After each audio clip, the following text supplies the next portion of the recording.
Just go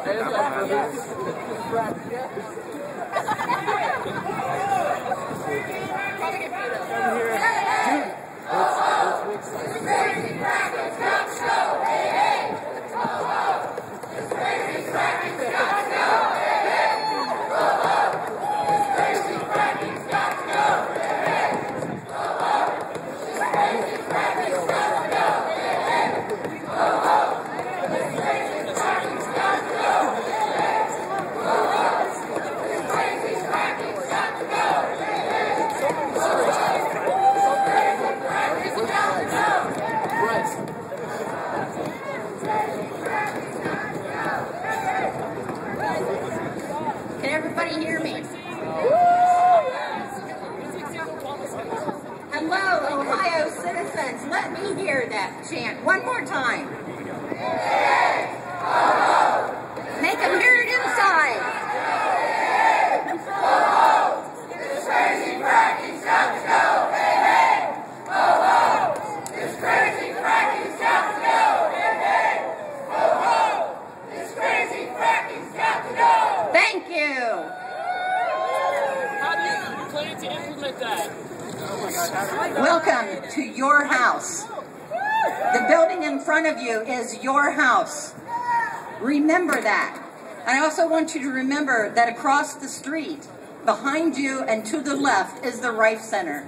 The governor is on the 30th floor. Please remember that. Next time you're in Columbus, pay him a visit. Okay. Okay. I'll let you. I do want to welcome you here today. This is a great turnout. It reminds me of the turnouts we used to have on environmental issues in Ohio in the 90s when we actually used to build cemeteries. Okay, when we actually used to build fake cemeteries on the State House in honor of the fallen communities. And that's the next thing we need to do, is start listing all of our communities that will be fallen because of this fracking and because of these injection wells. I'm not going to take much time. My name is Teresa Mills. I'm the Ohio organizer for the Center for Health, Environment, and Justice. Thank you. My organization, my boss is Lois Gibbs, who is famous from Love Canal. She sends you her regards and wants you all to know that this summer, when it gets warm, we will be doing a ducky tour of Ohio. We have a 25-foot inflatable duck, and if you have legislators that will not talk to you, we will inflate that duck in front of their homes and tell them that they cannot duck Ohio citizens any longer. We will be heard. It's my pleasure to introduce to you the Executive Director of the Buckeye Forest Council, who has been working very, very hard on all of your behalves in Ohio to protect your air, your water, your land, and your state forests.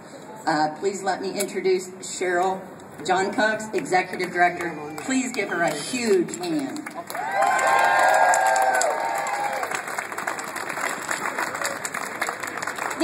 Thank you so much, everybody, for coming out today. We really appreciate it. I just want to say how excited I am that you're all here with us today.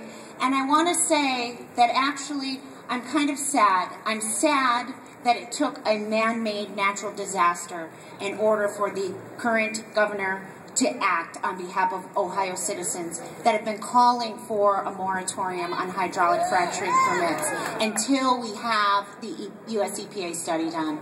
We'll be calling today for passage of House Bill 351 that will protect communities and disclose chemicals that are used in the fracking process. We'll be calling for the passage of the moratorium, House Bill 345, and Senate Bill 213 today.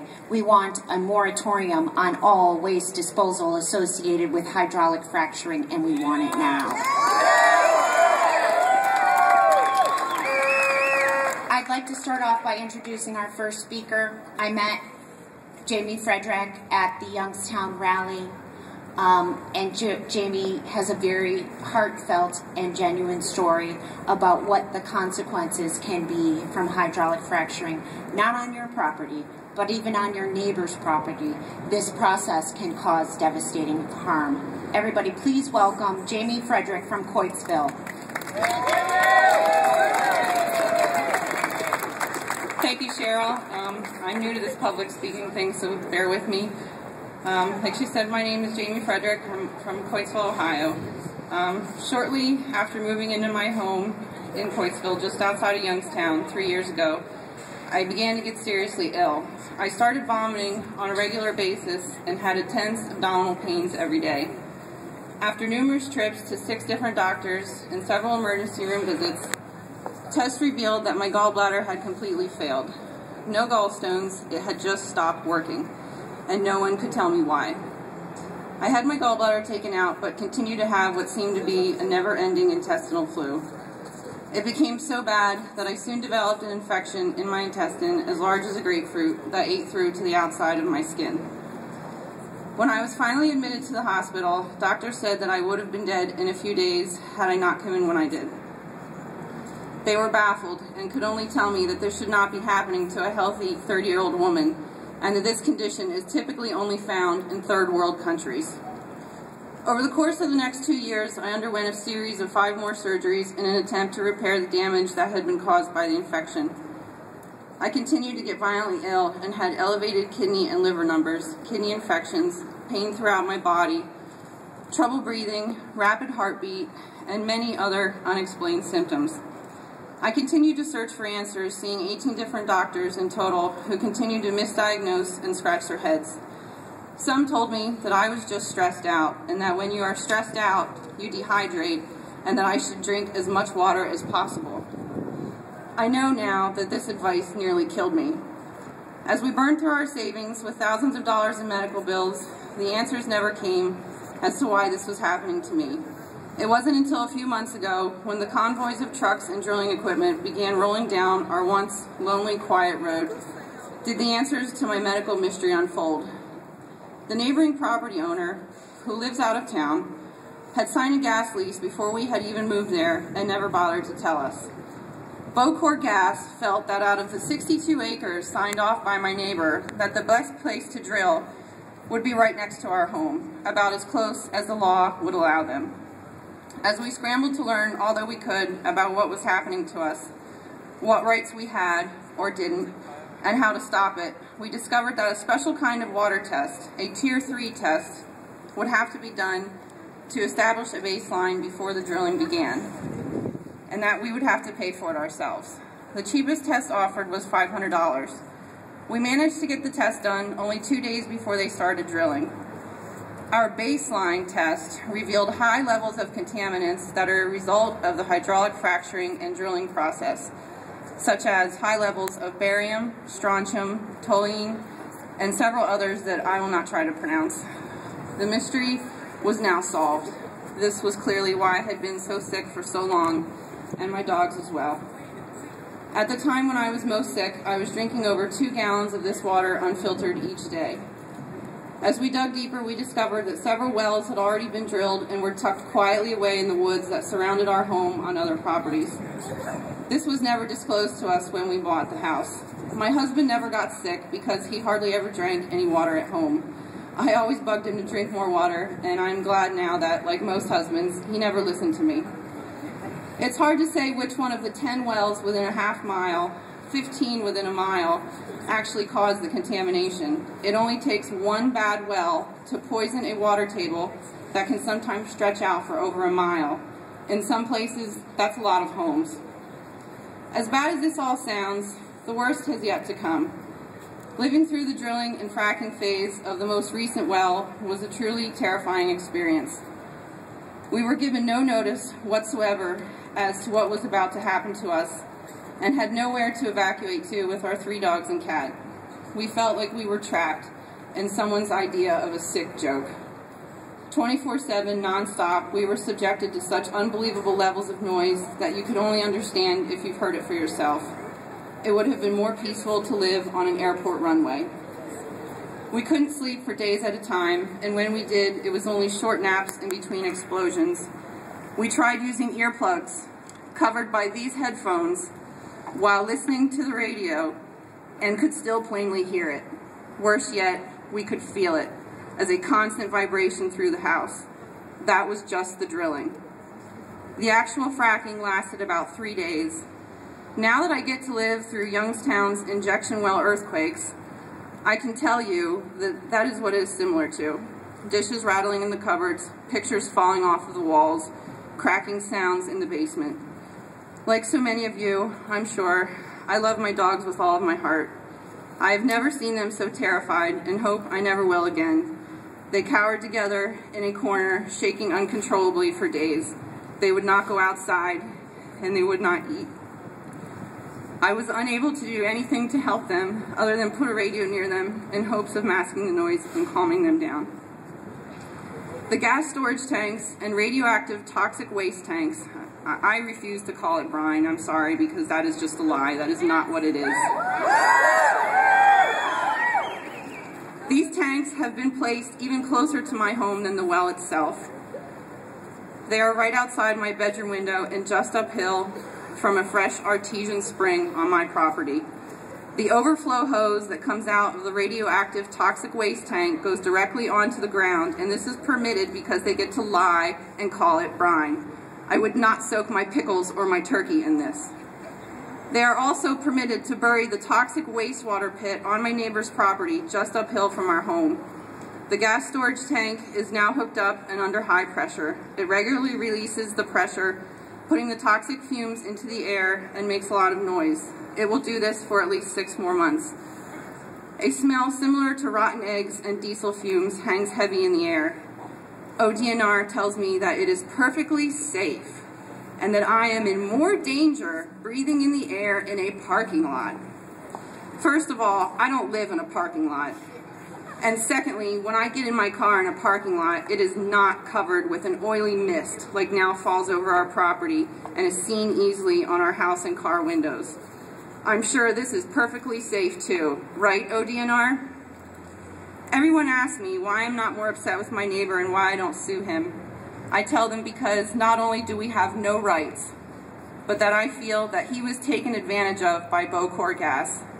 They forced him to sign the lease when he was intoxicated, with no notary present.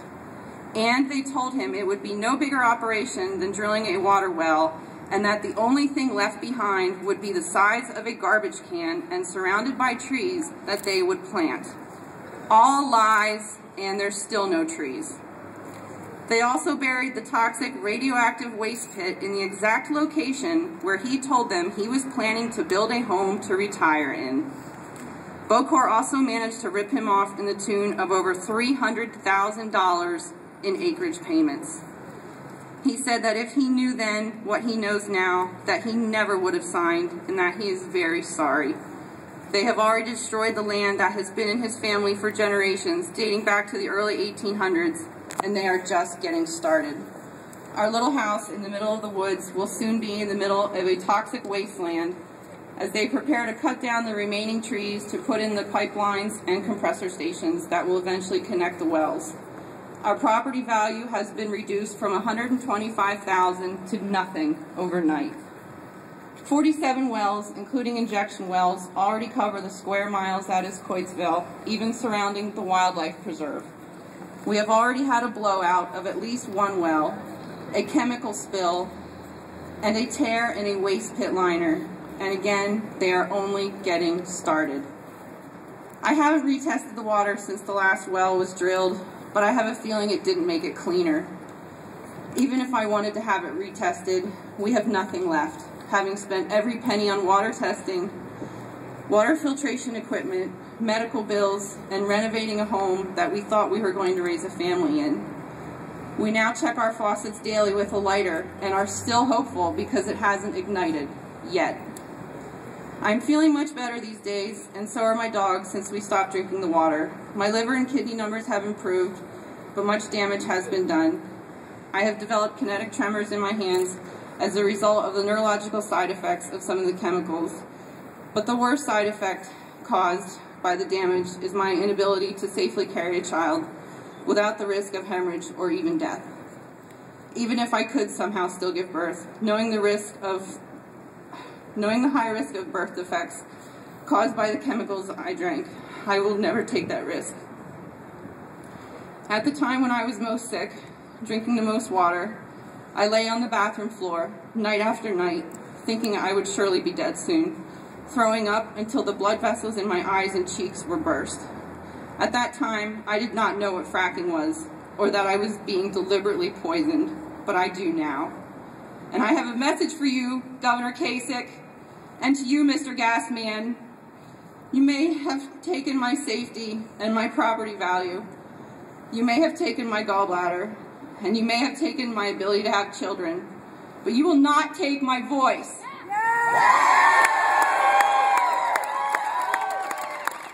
And I will not stop until you stop. We will not stop until you stop. Thank you.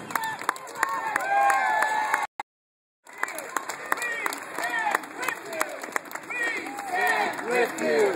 We stand with you. We stand with you.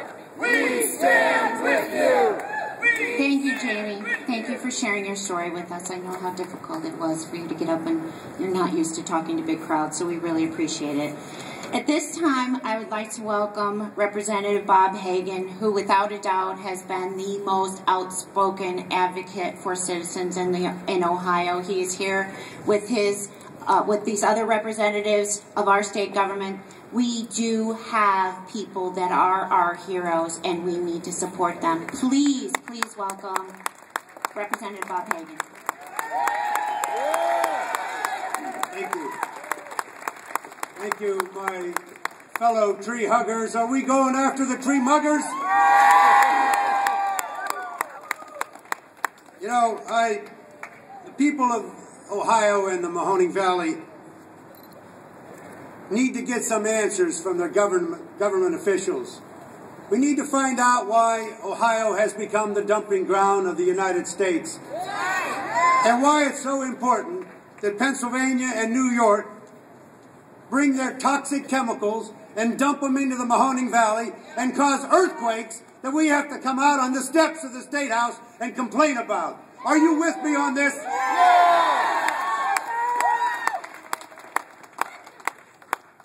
I need to know, and I think all of us need to know, why it's so easy for them to dump their waste into our land here.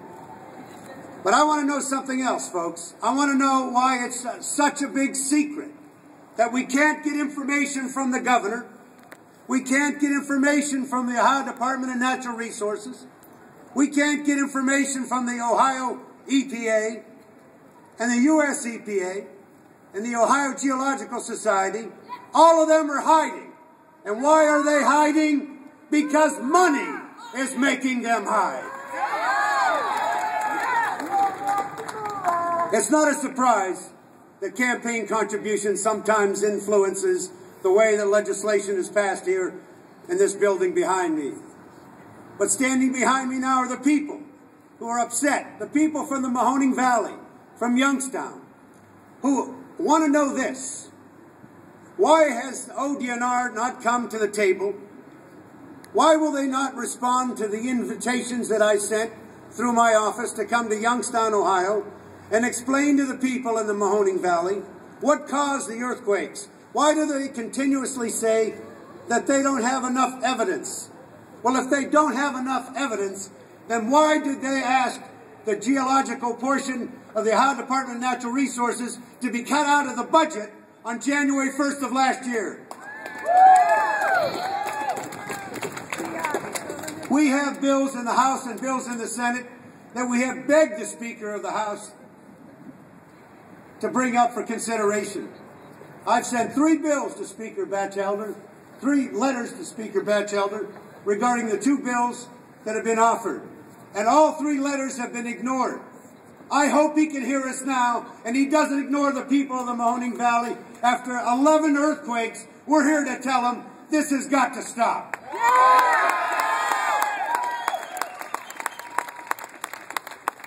Let me just close by saying that sometimes you have to ask some questions about why.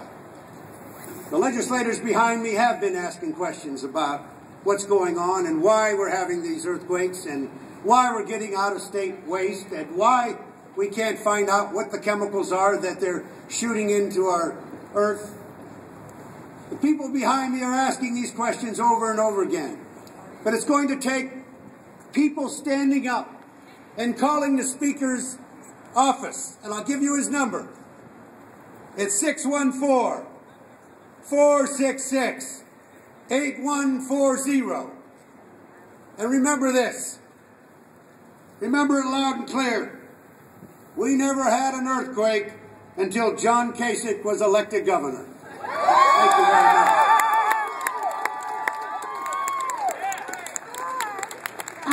I think it's time for a mic check. Who's doing the mic check? Katie? Ready? Mic check! Mic check! We the people of Ohio would like to address the gas industry, who is guilty of permanently poisoning our water, exploiting our communities, and disrupting our democracy by perpetuating horizontal hydrofracking and the injection of toxic waste into the ground, which has basically generated earthquakes. We represent a growing movement that is organizing in our communities to expose the gas industry's lies. And we are here to address our representatives. We need you to work with us to prevent the industry from poisoning and ravaging our state. The hydrofracking industry is responsible for contaminating our drinking water, violating landowners' rights, and evading regulations. Fracking jobs are loaded with injustice and are completely unsustainable. Elected officials, it is your job to hear your constituents' needs and respond accordingly.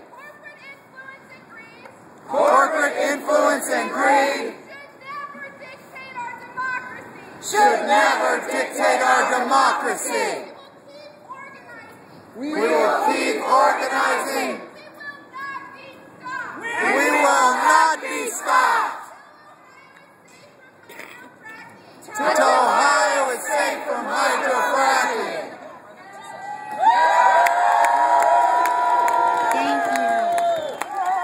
Thank you. Now I'd like to recognize one of the representatives that is listening to us. I would like now to introduce State Senator Tavares from Columbus, Ohio.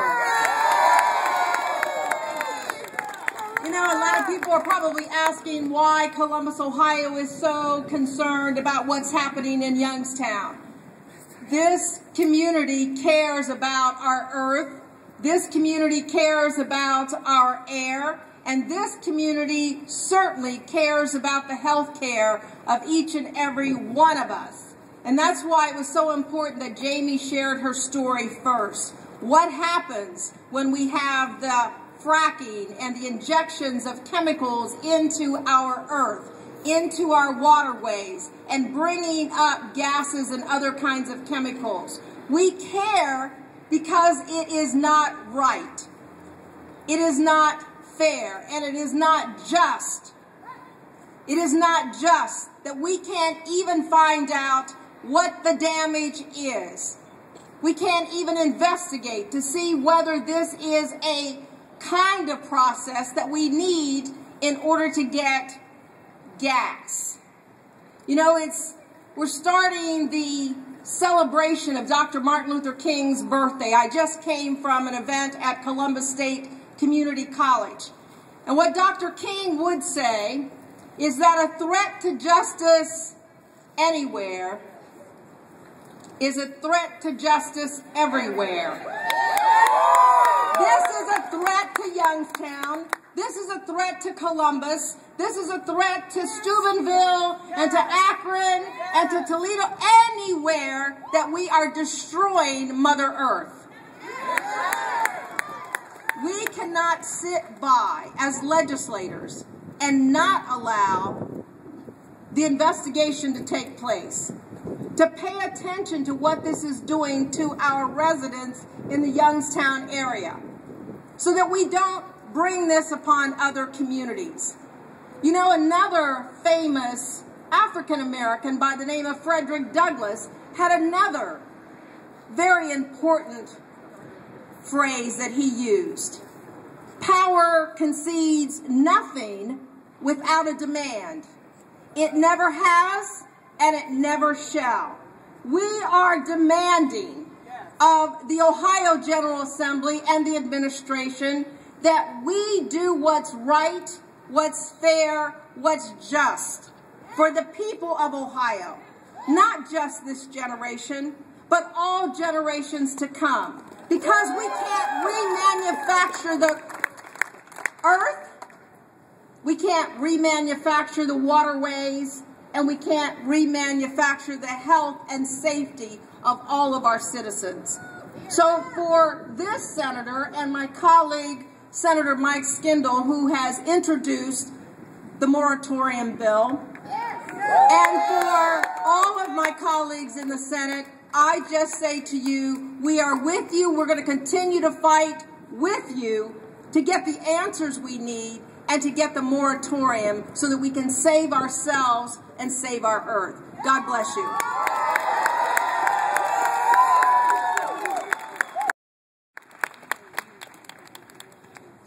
Okay. You know, we still have some Earth Angels behind us, and we need to have their back. It's not easy doing what they're doing in the situation that they have to do it in. 2 years ago, the Natural Defense Resource Council petitioned the United EPA to remove the RCRA exemption from frack water. The frack water is very toxic, but it is exempt.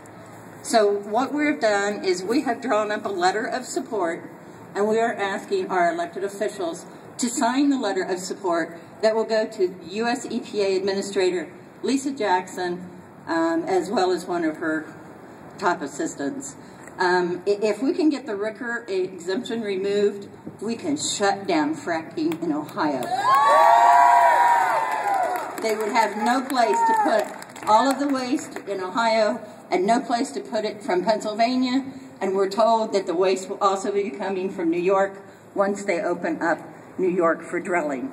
At Power Shift this past summer, we had this letter, and Representative Antonio signed it, as well as Senator Skindle.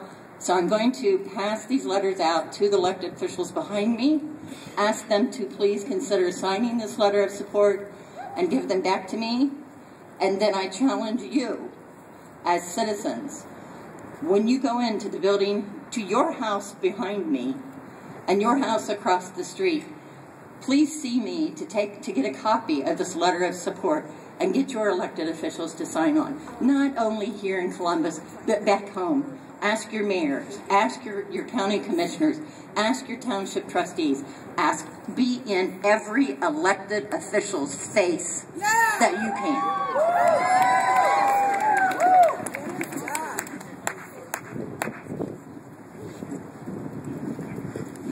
Thank you, Teresa.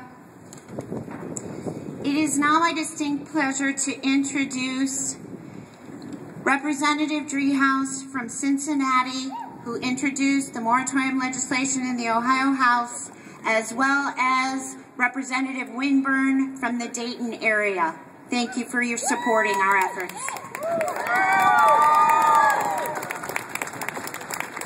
Well, thank you. It's a pleasure to be here, and thank you all for being here. It means a lot. It means a lot to have support. I introduced, along with Representative Tracy Hurd, the House Bill 345, which calls for the moratorium on fracking in the state of Ohio. I'm going to read to you very briefly what it entails, because it's been talked about in rather extreme terms. And I want to tell you what's in this bill so that you understand it, and then you can go talk about how responsible and how reasonable this piece of legislation is.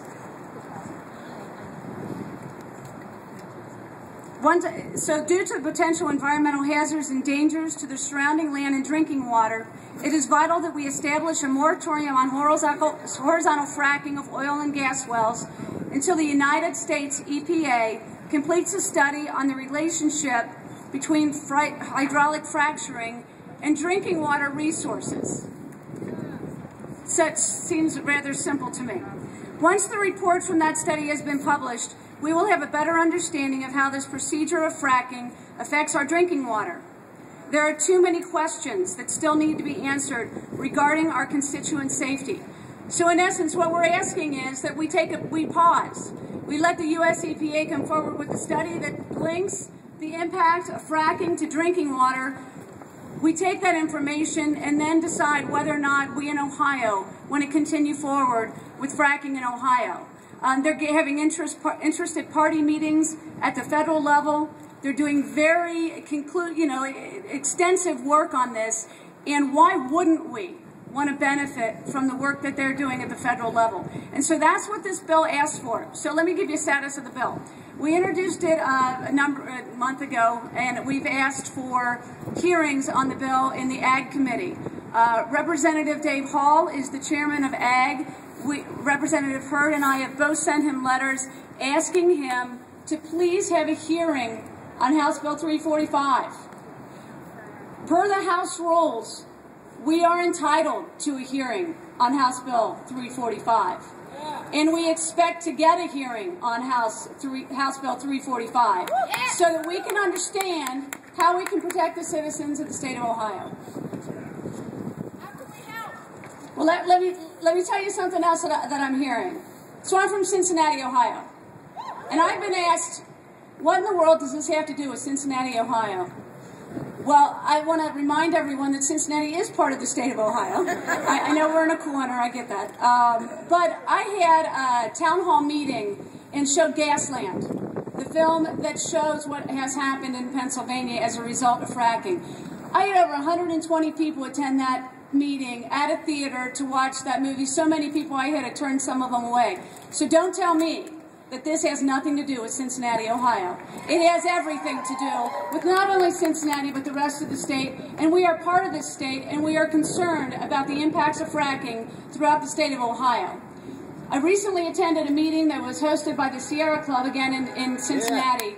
And there was a gentleman that came forward at that meeting talking about a farm that he owns in southern Ohio. He's an organic dairy farmer. He is terrified about the impacts of fracking. So there are impacts on consumers, on residents. We've heard from a woman that's living next to this nightmare. There are impacts to the #1 industry in the state of Ohio, agriculture. How are we going to water the crops? How are we going to feed the animals with tainted water? How do we get around this question that this is not about economic development, this is about jobs, this is about economic development, but I'm not talking about the jobs that are the oil and gas jobs, I'm talking about the Main Street jobs. I'm talking about agricultural jobs. I'm talking about the coffee house owner who, if they can't brew a cup of coffee without chemicals in the water, they're out of business. How do we get around this question? This has everything to do with jobs. And so I'm asking you to help us talk about this in a reasonable and a responsible way and talk about jobs. Talk about the Main Street jobs that are impacted when you can't get clean water into your business. Talk about the Main Street jobs when there aren't people living nearby because they can't drink their water, and so they've moved away. What happens to the Main Street business? There are impacts here, and we need to start talking about it and not be afraid to talk about jobs, because this is all about jobs. And we're all concerned about jobs in the state of Ohio. So with that, I'm going to turn it over to Representative Winburn. Roland, I thought you were going to be really late, so I took some of his 5 minutes, so I apologize for that. But thank you for your support.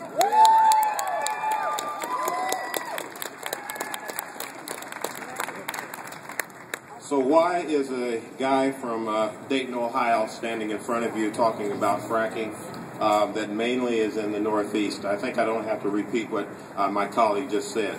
So what's more to say except, well, more of the same? I don't mind repeating that there is likely a big consequence to messing around underground. If it's going to mean someone, our governor, to not allow for the incredible dangerous method of dirty gas drilling or hydric fracking or fracking, I will say it again and again. Be responsible and take a serious look at what will happen if we don't halt this dangerous process. There are human and environmental costs to consider. Our drinking water, another is our air from the shale gas extraction process itself, the above ground transport and handling of the fracking chemicals, the dangerous migration of hazardous fracking, mud left that will be underground, pollution generated from the operation and maintenance of the wellhead and related above ground equipment over the life of the wells.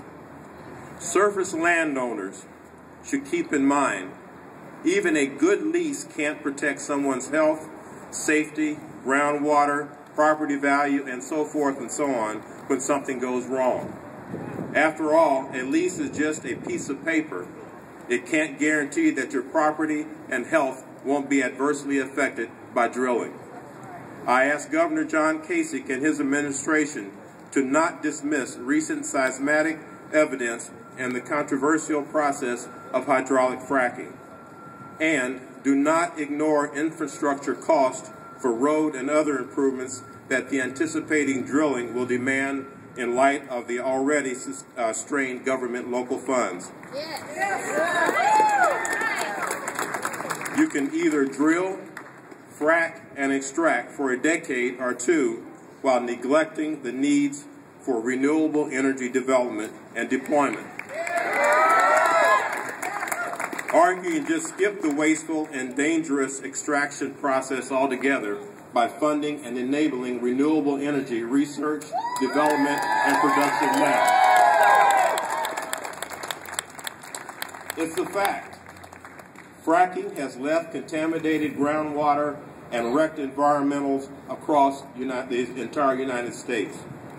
If our pleas fall on deaf ears, then I encourage local governments to pass an ordinance or a non-illegally binding resolution that says no to fracking in your community and ban fracking altogether. I will ask my colleagues to join with me and pass a resolution to enact a statewide moratorium. I think it was already in progress. Let's be proactive before our communities start to see spills, fires, explosions, and our drinking water become contaminated to similar kinds of problems that have led communities in other states to take measures to protect their health and safety. The time to act is now. Tell Governor Kasich and his administration that the health of our families and our environment is not for sale. You know, my elected official role includes protecting the community that I serve.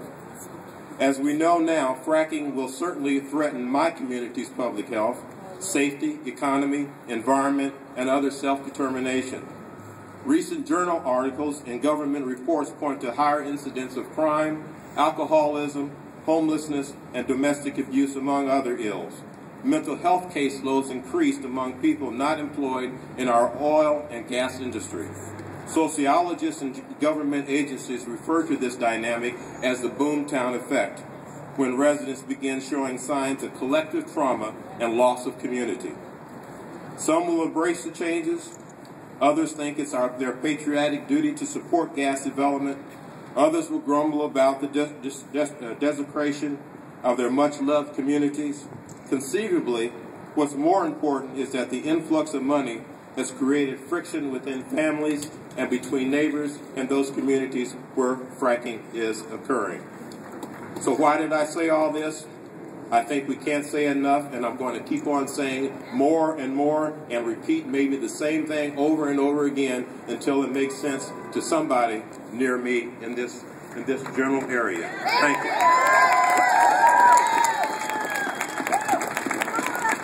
Thank you so much. We really appreciate Representative Rimburn and Driehaus coming out and championing this cause. Now I would like to introduce Representative Antonio from the Cleveland area, and Representative Fetter from the Toledo area, and Representative Mike Foley from the Cleveland area. Thank you. Thank you. Thanks for being here. Everybody behind me. You know, it's nice to know that somebody has your back. All right. Good. And there are those of us who are standing here who have your back as well, and the back of the people of Ohio. Thank you. I introduced House Bill 351 along with Representative Teresa Fetter, which calls for transparency and accountability in hydrofracking. In other words, what is that stuff in there? What are those chemicals? Tell us what it is. If it's safe, tell us what it is. There shouldn't be any secrets if it's safe, if those chemicals are safe. We need to know. We need to know.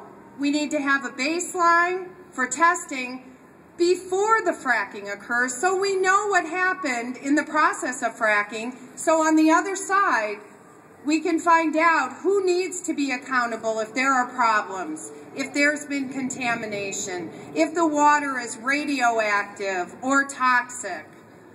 I'm also a co-sponsor of House Bill 345, which calls for a moratorium until reports come back from the EPA.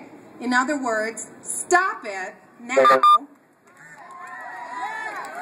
For the health and safety of our communities, we need a moratorium when? We need it now.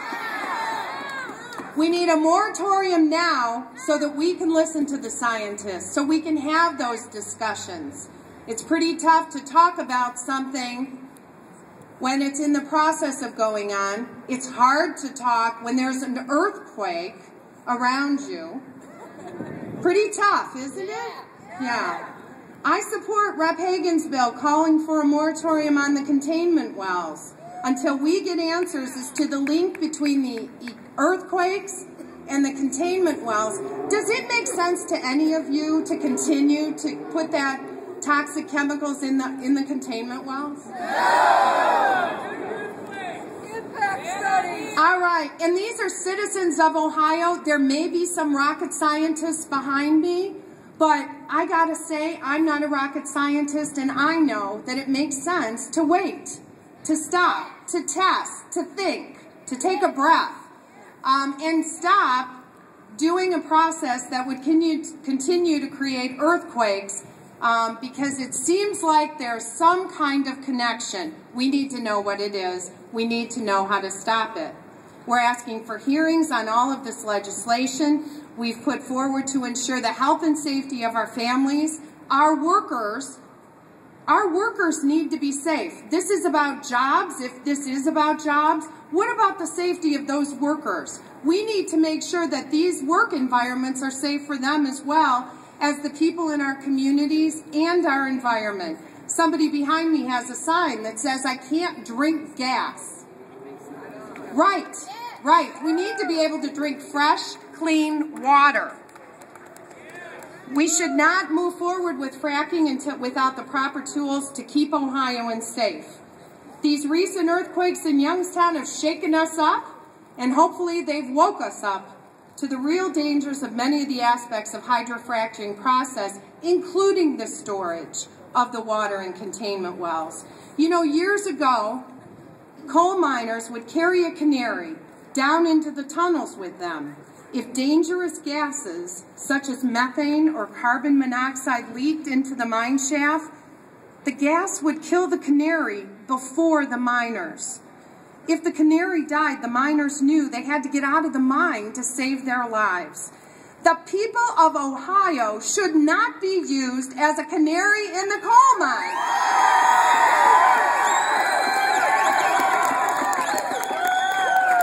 We heard from Jamie. Jamie is our canary in the coal mine, and she should not be, she's not the first, but she should be the last. We should not accept this. It is not right to risk the people of Ohio and their health and safety for gas and oil profits. People before profits. Let me hear you. People before profits. We've been here before, folks, with other issues.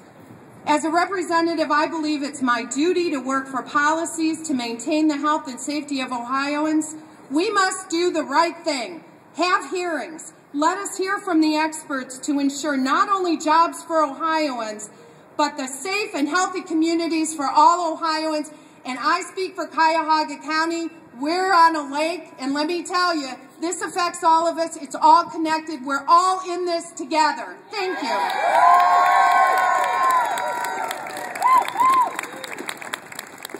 Thank you. My name is Representative Teresa Fetter from Toledo, and there's not a lot of fracking going on, but we are shaken up by what's happening around the state of Ohio, and this is the first time we've seen it. I want to thank everyone here for being on point, researching, bringing forward the experts, and being the voice for all Ohioans. Thank you so much. Give yourselves a round of applause. Great job. And I love the signs. And what I want to ask the governor or any elected official and the top CEOs of these gas and oil industries, go ahead and buy Jamie's property and live there.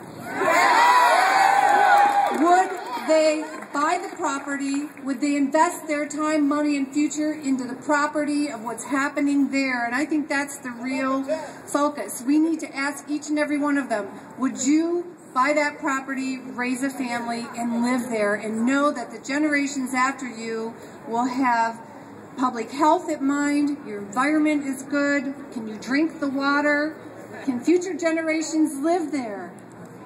You know, we have a serious problem. The governor needs to care. The ranking members of these communities need to care, and they need to show us by having those hearings, not on the last day of our session next year. Let's have them now, when we've had earthquakes in Youngstown, Ohio, like they've never had before. The time to act is now. We need to demand that. Your voice is strong. Keep it up. Let's keep growing our numbers. And he needs to care about the public health. He needs to care that he cut the budgets of the very departments that are responsible for overseeing what's happening in the state of Ohio. Did you know we only have 30 inspectors to inspect all the wells that were drilled years ago? That we found over 600 violations and penalties and fines of those wells from years ago. And we've had 23 new wells that were just permitted. So we have a real problem when the governor will not put forward a budget to support the oversight for the inspectors to ensure our public health and safety. And I believe our approach is correct, to oversee this new and unconventional drilling. And that's where the industry will say, well, we've been drilling for years, but not the new unconventional drilling where we're waiting for the US EPA preliminary report in 2012. What year is this? 2012.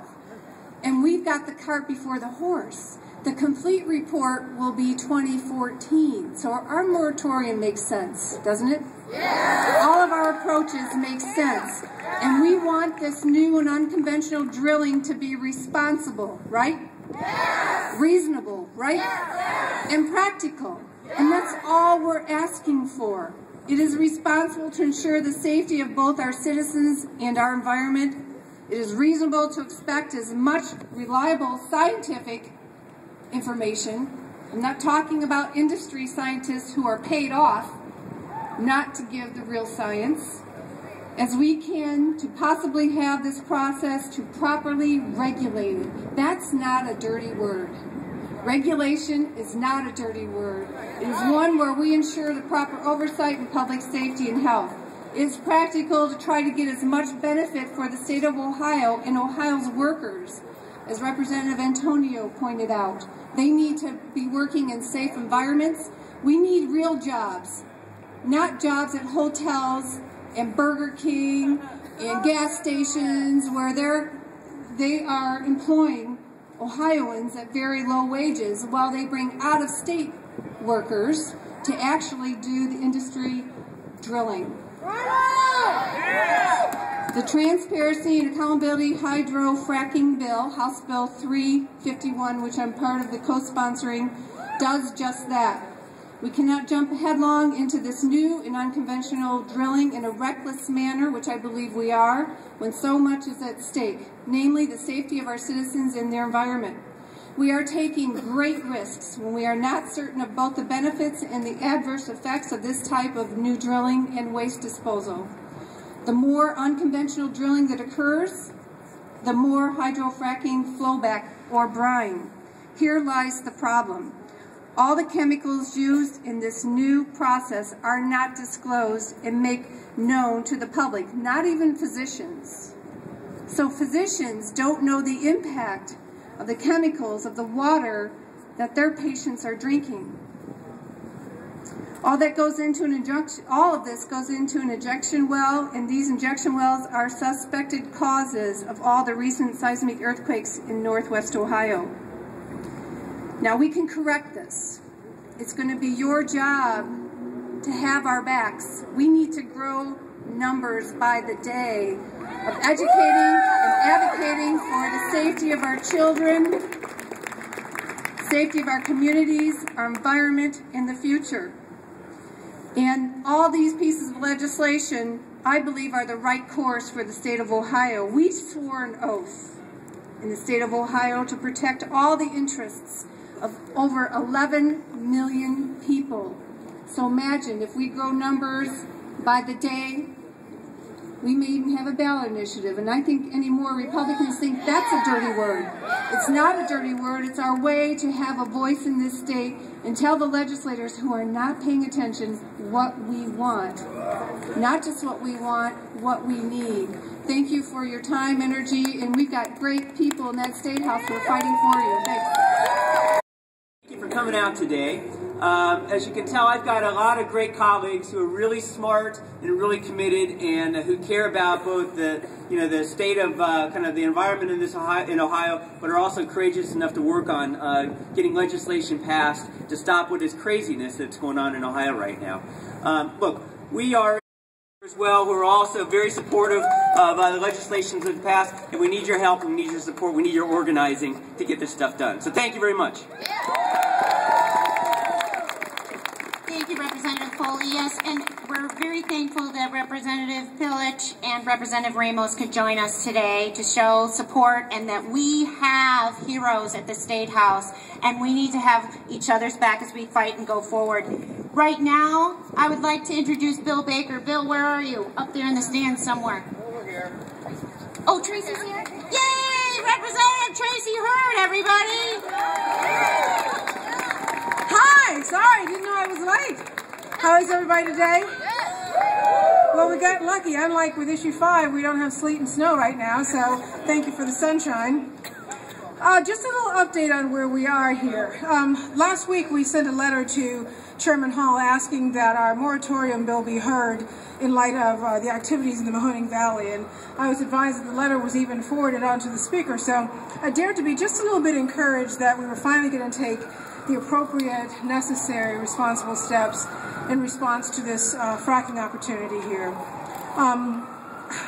From the moment that we undertook this in agriculture, the question from myself, from all of our members, from our ranking member Fetter, every single time we came into committee was, what's the hurry? You know, this opportunity isn't going anywhere. The people interested in this opportunity isn't going anywhere. The land that this resource is under isn't going to go anywhere. Do we want the jobs? Absolutely. Do we want this opportunity for Ohio? For sure. But we're not even in agreement on what that opportunity actually looks like, who's going to benefit from it, and how many jobs are attached to that. So we don't need not only clarification on the process, we need clarification on who's going to benefit the most from this resource that belongs to Ohio. Yes. Will it be Ohioans or will it be someone else? We're saying it needs to be the citizens of Ohio and the people that own the land. Yes. Unfortunately, Republicans have decided, including Chairman Hall, to politic with this. We've been advised that our bill is not specifically worded enough to grant the request for us to have a hearing on this, even in light of 11 earthquakes in the Mahoning Valley. Is that true? Absolutely not. The bill says stop. That's what we're waiting for. That's what we're asking for, is to stop. Look at the research that comes from New York. Look at the activity all around the country. Listen to what the scientists are saying and put in place the necessary precautions. We don't want to miss an opportunity, but we don't want to lose Ohioans in the process either. Yes. Our question today is, what disaster or how large a catastrophe does there have to be before we actually take the moment to stop and put people before profits here in Ohio? The opportunity will continue to be there.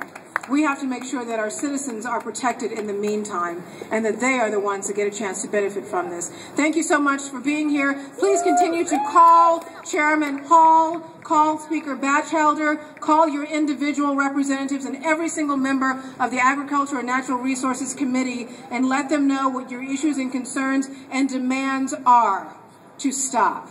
Thank you, guys.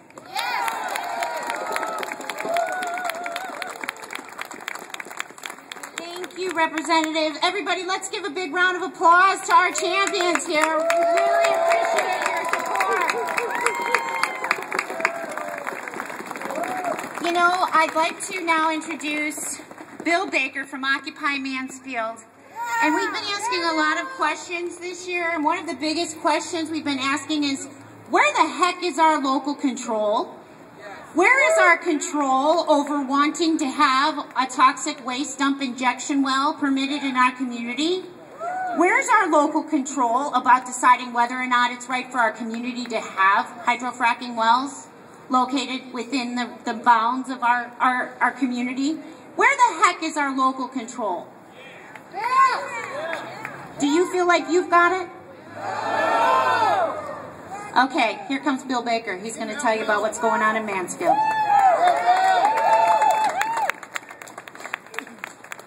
Good afternoon. I am not a public speaker either, so bear with me here. My name's Bill Baker, one of the facilitators for Occupy Mansfield, Ohio, USA. Thank you all. Thank you to all of the individuals attending and those who work so hard to bring us all together. I'm honored to be asked to speak today. Occupy Mansfield has engaged in an educational campaign to empower residents from the city of Mansfield, from Richland, Ashland, Knox, Morrow, and Crawford counties in Ohio, as well as past residents from New York to Florida to California, and including a lady currently working in Asia, and I quote, "Wish I could be there, will definitely help out when I return. I don't want to go home to Mansfield and find poisoned water." We are all extremely concerned about the wasteland that will be created if we allow the oil and gas industry to decimate our beautiful home for a few fracking tax dollars and a few fracking jobs. Thanks to the grassroots efforts of Occupy Mansfield and many others in the community, the elected officials of the City of Mansfield and Richland County have declared that, because of the lack of transparency and responsibility of the fracking industry, we consider this to be the gravest threat to our fresh water that we have ever seen. And we will fight them one and all and keep our lands frack free.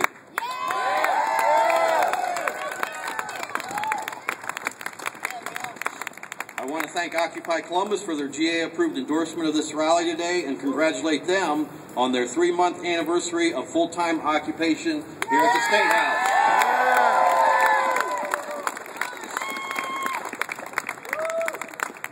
Now, I certainly haven't done this alone, and none of us can, so let's continue to unify today. I'm asking you to help me send a message loud and clear to the State House, the White House, and the world. Follow along and let your voice be heard with mic check. Occupiers, help me out. Mic check! Mic check! Mic check! Frack free Ohio! Frack free Ohio! Now we're ready! Now we're ready! Governor Kasich and ODNR! Governor Kasich and ODNR! We the people want! We the people want! Full transparency! Full transparency! Local control! Local control! Hazardous waste designation of injection water! Hazardous waste designation of injection water! First responders impact! First responders impact! Oversight! Oversight! And tracers of wastewater and wells! And tracers of wastewater and wells! Frack free Ohio! Frack free Ohio! Frack free Ohio! Frack free Ohio!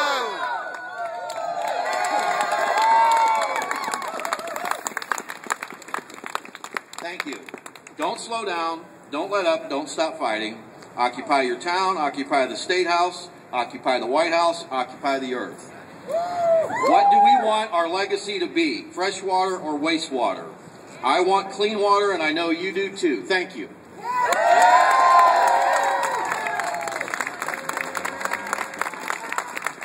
Thank you, Bill. Next, we have Christine Hughes. Christine is a local sustainable food owner, owns a local sustainable food business in the Athens area. Thank you, Christine. Hi. Me and my partner own 3 businesses in Athens, Ohio. Village Bakery, Della Zona, which means from the region in Italian, and Catalyst Cafe. We've grown over 10 years in business from $300 a day in sales to about 8 times that today. And we currently have 25 employees. We make food from locally grown ingredients to sell to our neighbors, our staff, and the many visitors to Athens. Some of the checks I write over the course of the week are to High Bottom Farm for eggs, Laurel Valley Creamery for cheese, King Family Farm for pork and poultry, Sassafras Farm for sweet potatoes, butternut squash, Shag Bark Seed and Mill for corn, beans, and flour, Cherry Orchards for peaches and pears, Shade River Farm for onions, tomatoes for our marinara, Silver Bridge Coffee Roasters, Rich Gardens, garlic, potatoes, Green Edge Gardens for kale and lettuce, Starline Organics for cabbage, spelt flour, and firewood for our bread and pizza oven. And Snowville Creamery for milk and cream for selling and for making our cappuccinos, our yogurt, and our fresh mozzarella for the pizza. I'm telling you all these names to tell their stories because they can't be here today. There are several others that we buy from regularly, and these 20 or so checks that I write with my neighbor's money represent 20 real businesses and their families, most with additional employees. The larger ones have 12 to 15 full-time employees. So I'm counting around 70 people directly affected by my business, and they're healthy food. And they teach younger generations how to farm, how to produce food for their families and communities. Some of our local producers have even grown so they have quantities to sell outside Athens, in Clintonville and Bexley markets, at Giant Eagle and Whole Foods in larger cities, including Columbus and even Washington, D.C. But no one has done a study to find out the economic impact of taking away the livelihood of these 70 or 100 or more people that my business affects, and the hundreds more people in this food web, this local food economy. Shale drilling and the disposal of its waste products, which we have now in Athens, are an imminent threat to my livelihood and to others who make a living from using our environment responsibly to feed ourselves. Many farmers in my community are trying to figure out where they will go if the fracking industry comes any further into our communities. Many law-abiding, tax-paying, forward-thinking, innovative business owners will leave Ohio. This is a massive transfer of wealth. The wealth of our air, our land, our water, all these are being sacrificed, not for the good of our country, not for the well-being of the people, but to ensure the profit of a few multinational corporations. Imagine, if you will, a government truly interested in securing our energy supplies for the future of our country. I imagine we might all have to sacrifice our rooftops as solar panels and solar water heaters are installed across the land. We will have to stand by while insulation is forced into the walls of our homes. No, this is not about reducing our dependence on foreign oil, making ourselves safe. The climate change denialists, including the president of Ohio Oil and Gas Association, are hand in hand with the denialists who will tell us wars in the Middle East are not about oil, and that in the next breath, that extracting the last drop of oil from under our land will keep us from war, make us independent, and keep our energy costs low for decades. So getting back to reality, where fracking has threatened to move in to other sustainable food-producing regions, including New York, the largest buyers of local food have written statements saying they will not purchase food from land surrounded by industrial production of oil and gas. Fracking in Pennsylvania, yeah, but what about the farmers? Fracking in Pennsylvania took the life of one cheesemaker through cancer, and in the months before she died, she and her husband put together a powerful presentation of what fracking is and how it affected their ability to farm. These people I describe, with businesses they give their lives to, are realists and visionaries who have built a sustainable food system over the last 40 years with the knowledge that fossil fuels would not last forever. If we do not protect our farmland from fracking, we will eliminate the very infrastructure that can survive and the very teachers that will help us all learn to thrive after this brief era of fossil fuel burning is finally over.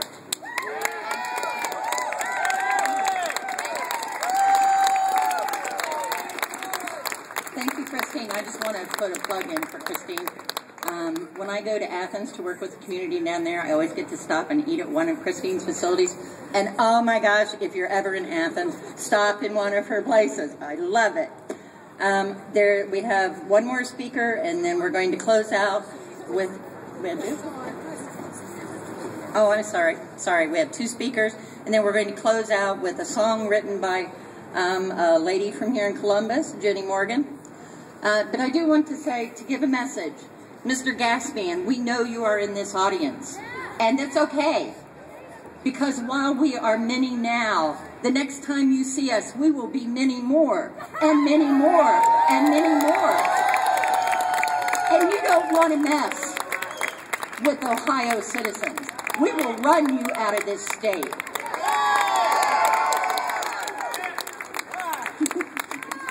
Okay, our next speaker is Reverend Bill Carroll. He is from the Episcopal Church of the Good Shepherd in Athens. Give him a welcome. Thank you very much, and thank you especially for those who are willing to stand up, those public servants that are behind me that are willing to stand up for the people of this state and the people in our communities. I am so grateful for your witness and for your efforts to protect people and to protect the earth and to protect our water. Our water is at risk. People in the community that I serve are afraid. They are afraid for their children.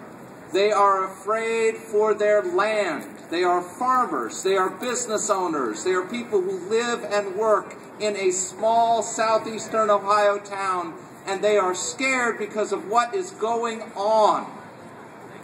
You have heard again and again how we can't find out what is in the stuff that they are injecting into the earth. What kind of poison are we putting down into the earth, contaminating our water upon which all life depends? And so I am here to tell you that this is morally wrong. This is an affront not just to the earth and its people, but to our Creator. And it is an affront to all who care about their neighbor. And so we are here to say no to fracking, to say yes to honesty in government, to a government that serves our people. And by way of closing, just let me say the following. Both our diocese, the Diocese of Southern Ohio and the Diocese of Ohio, both have passed resolutions supporting a moratorium. These are churches that reflect the people that are in Ohio. It is bipartisan right down to the wire, 50-50, just like our great state. And yet when people find out what is going on, they are opposed to fracking. And I have copies of the bishop's letter, but I want to point out two things that are in it. Anybody who wants a copy, I'm happy to give it. Two things that are very, very important. We are concerned about the coercive tactics that are being used to secure leases. Mr. Gassman, you cannot push the people of Ohio around. And we are also concerned that this is being done in a non-transparent way that does not respect the will of the people. We need to have the democratic control of this. We need to have fair and open hearings, and we need to have transparency about what is being done to our communities. And so I ask you to support these bold public servants, to support these people behind me, some of whom are in the communities that are directly affected. And thank you very much for being here. God bless you.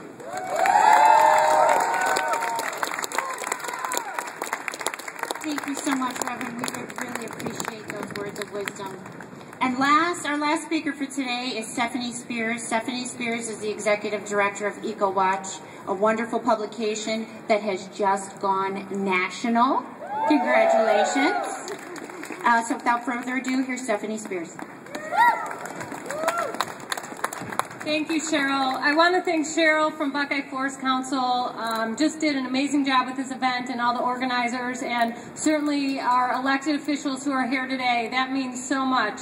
Thanks for supporting Ohioans. You know, creating jobs at the expense of human health and the environment is not sustainable.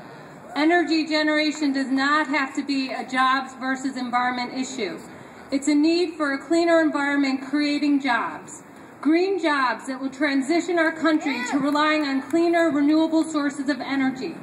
Investment in renewable energy will create jobs. It will revitalize our strong manufacturing base and provide long-term solutions to our energy needs without contaminating our drinking water, polluting our air, displacing communities, and making people sick. We need to stop supporting extreme fossil fuel extraction and support renewable energy. More than 3 years ago, Ohio passed SB 221. It's Ohio's energy bill. We live in a nation that doesn't have an energy policy, but we live in a state that passed a renewable energy portfolio standard. 25% of our electricity generation has to come from advanced energy sources by 2025. 12.5% of that from renewable sources. We need to make sure that when we're talking to our elected officials about stopping fracking, we tell them to support renewable energy. Ohio's energy bill used to be coupled with the Advanced Energy Fund. The Advanced Energy Fund provided a grant, an incentive to businesses and homeowners to invest in solar and wind projects and other renewable sources. Right now, our state of Ohio does not have a single incentive that encourages businesses or people to invest in renewable energy. That must change. We worked so hard at the end of 2010 to get the Advanced Energy Fund renewed, and we failed. With all of you today, with your help, we can get an incentive passed again and the state level so that people will start investing in renewable energy. We can stop extracting extreme fossil fuels and have a sustainable future for everyone on the planet and future generations. So again, thank you to our elected officials, all of the organizers today, and also just be sure to keep checking out daily ecowatch.org. We have a fracking page that keeps you up to date with the latest news. We've already posted all about everyone being here today with photos and video of today's events already up on our site, so make sure you check out ecowatch.org, and thank you for being here. Thank you so much, Stephanie. As we bring this this protest and press conference to a close, it's only fitting that we hear from our good friend Jenny Morgan. This young woman single-handedly protested out in front of the Ohio Department of Natural Resources when they were passing legislation, or Republicans were passing legislation to drill in our Ohio state parks. This woman was out there and she posted every day, "I'm here, come help me." So she's written this great song, "You Can't Drink Water." Thank you so much, Jenny, for closing us. I'm sorry, you can't drink money. You can drink water, but not money. So thank you, Jenny. Come on up.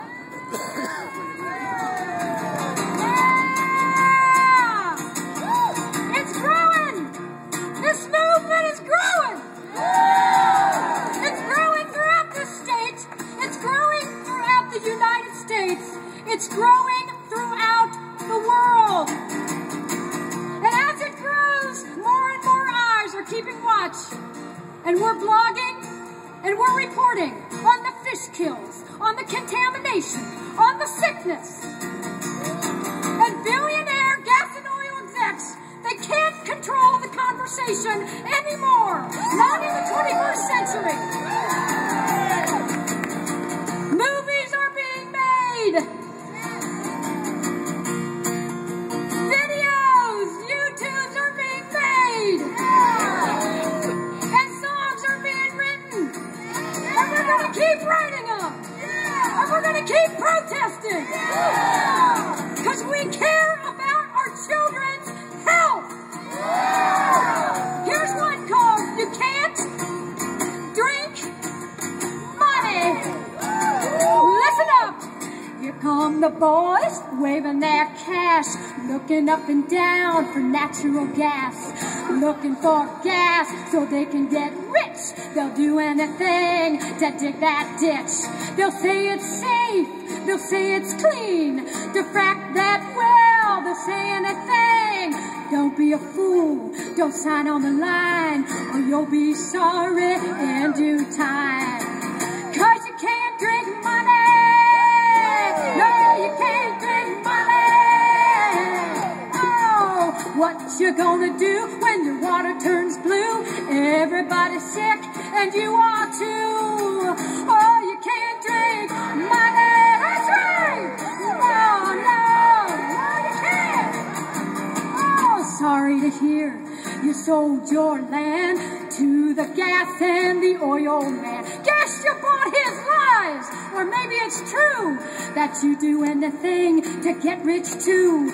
You sell your soul, your healthy life, all the trees, the wildlife. Now just be warned, when your well is cursed, those dollar bills won't quench your thirst. 'Cause you can't drink money. No, you can't drink money. Say now, what you gonna do? Your water turns blue. Everybody's sick, and you are too. Oh, you can't drink money. Let me hear ya! No,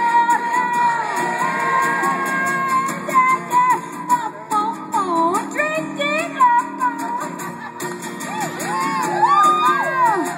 check with the people of Diamond, Pennsylvania, or Dish, Texas. They'll tell you all about fracking. Oh, don't frack my world. Don't frack my parks. Mr. Gasman, you're breaking my heart with your slick little ads that make it seem like you're the second coming with a drilling machine. The devil himself could make that sound if he were drilling your toxic wells. But the devil don't have what the oil man got. That's deep pockets in a prime time spot. Oh, you can't drink money. You can't drink money. Oh, Oh, what you gonna do when the water turns blue and everybody's sick, including me and you? Even the gas man's sick as he's driving away, looking for another sucker he can't pay. Oh, you can't drink money. You can't drink money. You can't drink money. You can't drink money. You can't drink money. Yeah! Keep going! Keep up the fight! We'd like to invite everybody to please make sure that you visit your House member and your senators while you are here at our state's capitol in our House today. If you don't know who your House member is or your senator is, there are a couple of computers over here on the side, and we would be happy to help you find them. Thank you so much, everybody, for coming. Keep the movement going.